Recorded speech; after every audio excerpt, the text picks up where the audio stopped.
YouTube, next. How many of you use YouTube for your business? Awesome. How many of you know that there are lots of analytics in YouTube for free as well? Yeah, a few less. So this is really amazing as well. YouTube can give you some great insights into what you're doing as well as what your competitors are doing.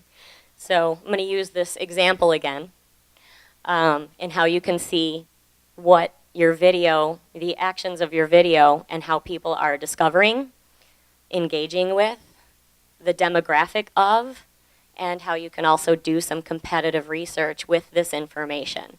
So over here, if you're looking at the video, you can set this on your own account to be private if you'd like. So showing you that this is public, but you can set this to be private. There is a little chart here over next to the numbers that you click on, and when you click on that, a whole set of numbers come up below it that you can get a lot of great information off, just right off the bat.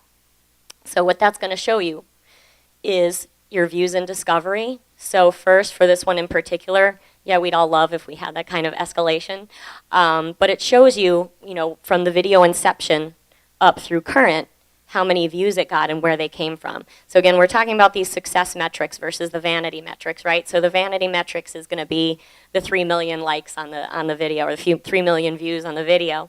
But this can tell you a whole lot more about this video and how people found it. You see on the first one that it's a referral from a search, right? So it tells you the terms that were searched. Now this one's obvious, right? So someone's obviously just typing in the name of the song, the video. But the way this can be very useful for you is, for example, of a client who is in the mortgage and loan industry. They can tell by looking at this that somebody would type in refinance and they found their video, or FHA and they found their video. So those are things that you can take back with you about the keywords that you're using. What keywords do you have in the description of your video, in the title of the video? So this is going to help you say, okay, if someone's searching for that word, if someone searched for shoes and they found my video, that's great. That's good information to take with you. The other side of that is if you have a competitor that has videos that are very successful on YouTube and getting them business, take a look at their statistics. If they're doing educational videos or just visual videos, music, demonstrations, speaking, whatever it might be, find your competitors in the same space, look at these statistics, and see what people are searching to find those. And then those are good keywords for you to use as well if you're not already using those. It's also going to tell you they found it on Facebook. It came from a referral. The referrals are another great thing to take a look at in YouTube because, for example, another client I have that does a lot of video, she doesn't post it a lot on Facebook as much. She's got some older ones out there, so she tries to keep it current. But what we're able to identify was that, when you watch a video and you're done watching it and it says, you like this, you might like this next one, right? So if you have your videos and your titles and your descriptions keyword optimized, you might be that one that shows up. And that's what that referral also can show you. So what we found with her videos is that people are watching other videos on a similar topic. Hers shows up in that window at the end, and people are actually clicking to watch it. So that's the importance of identifying what keywords are going to be successful, and then also putting those into the descriptions and the titles of the videos that you have. So that's where, again, this can serve you in letting you know how you're found, but it can also serve you in doing some competitive research to see what's working for other people. And then the other piece you can tell as well is how many people are watching on a mobile.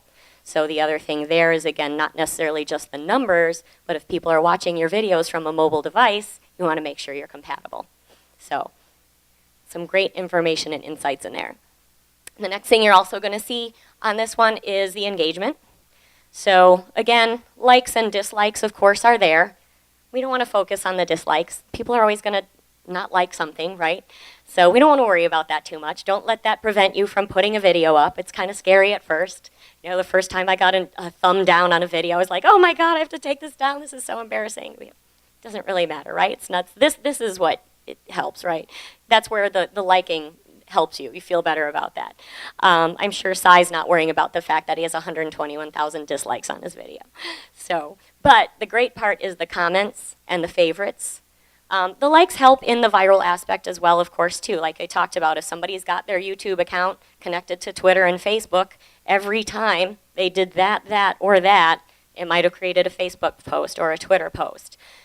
The thing about the comments, though, in particular for a business, so these kinds of numbers, of course, you're not going to do this, but for you as a business owner, when you get a comment on a YouTube video, you want to respond to that. You want to engage back with your audience. If they're thanking you for it, if they're making a comment about how great it is, or maybe they're making a comment about, hey, you know what, I tried that service and I wasn't so thrilled. You come back and thank them for that and ask them how you can do it better. So these are the things that you want to keep that engagement going and that back and forth. And that's what's telling you that people are engaged with your content. And the other thing you can see here too is the demographics of the audience. So if you see, like for example, this one is mostly males and females between the age of 13 and 24. If that's not your demographic, well then maybe you need to do something a little bit different with your video.